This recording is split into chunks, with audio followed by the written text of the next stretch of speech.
What is a FEFCO 0201 box? Hi, I'm Fred of LittlePackaging.com, helping guide you through the world of e-commerce packaging, for which we dedicate ourselves to manufacture of. So what is a FEFCO 0201 box? These are FEFCO 0201 boxes, not this one, but these three. It's the bog standard humble box, invented in 1850 by, I think, Robert Gare. Yeah, that's right, Robert Gare. So it's been, you know, an invention around for 150 plus years. Firstly, FEFCO, think of it as like a FEFCO number being like a light bulb code. It basically tells you the style and description of the bulb or box just by the number. So nobody bothers remembering what light bulb codes are. Apparently this one's a B22. Prize to anyone who actually knew that, but I had no idea. And 0201, only those probably in the industry or regularly used to buying boxes will know that that is throughout the world.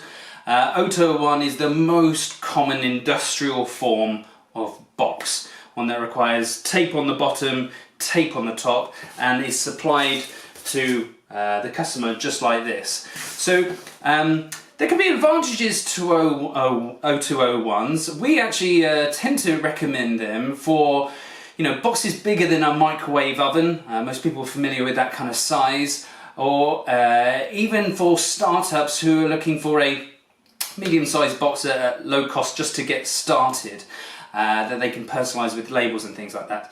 0201 boxes in some cases can be produced just in one process. And like I said on certain different videos, if you like and subscribe and look at my other videos, each process of a manufacturer can generally be about £500 before a manufacturer presses go.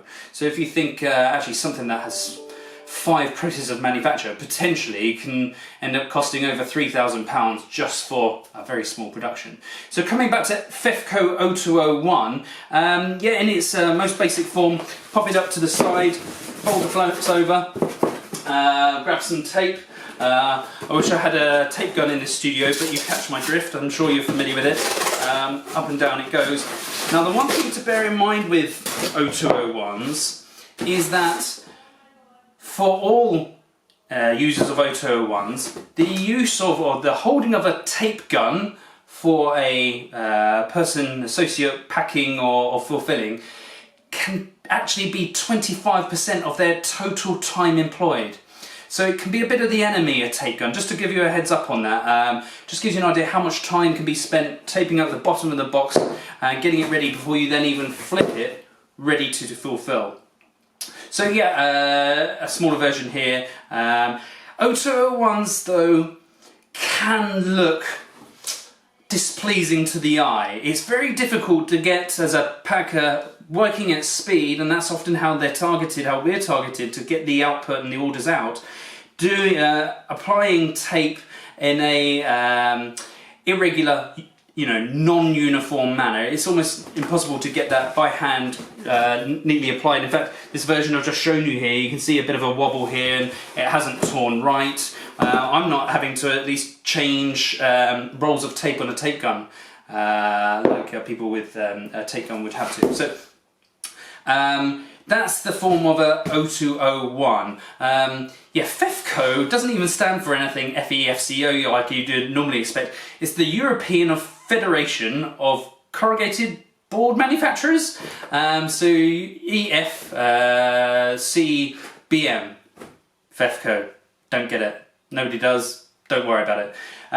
Just call it a box standard box or an 0201 and you are honestly golden. The other format quite popular in these two box formats dominating the packaging sector is a FEFCO 0427 pizza box, most people would call them. There's another video, please watch that one if you're unsure what a FEFCO 0427 is. But it tends to have a nicer unboxing experience because you have a hinged lid here, excuse the numbers, where you can really enhance branding with that lid giving that wow factor when you open the package. So the upgrade to an 0201, and actually for those of you who order from Amazon, you'll be familiar with this.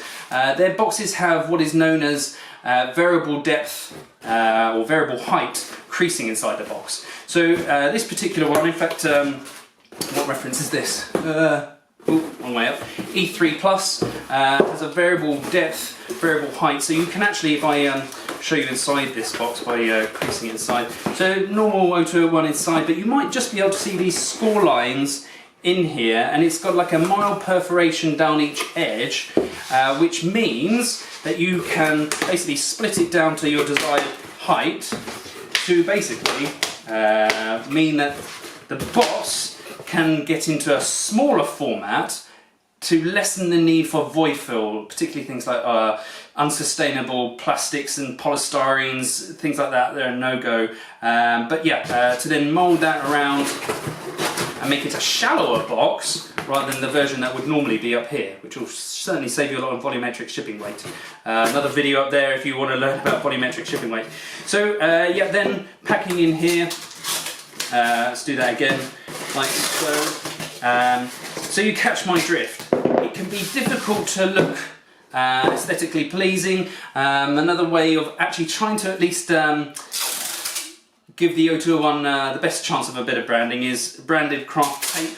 It really does go in keeping with, you know, basically the look of a craft box. You wouldn't obviously do tape on top of tape, but hopefully that gives you an idea. Actually, that can be quite an enhancement there. So yeah, FEFCO O201, hopefully that gives you a brief understanding. O201 or 0427s, the only thing to really worry about in the world of e-commerce. But if you're doing more than 100 orders per day, I would then suggest going to something like a pop-up mailbox or a crash lock that is much faster to pack, where this isn't the enemy, slowing down the speed of your orders being dispatched. Thanks for watching. Please like and subscribe. I'd love to keep you in touch with latest trends in e-commerce packaging. Otherwise, mail happy. Thank you for watching.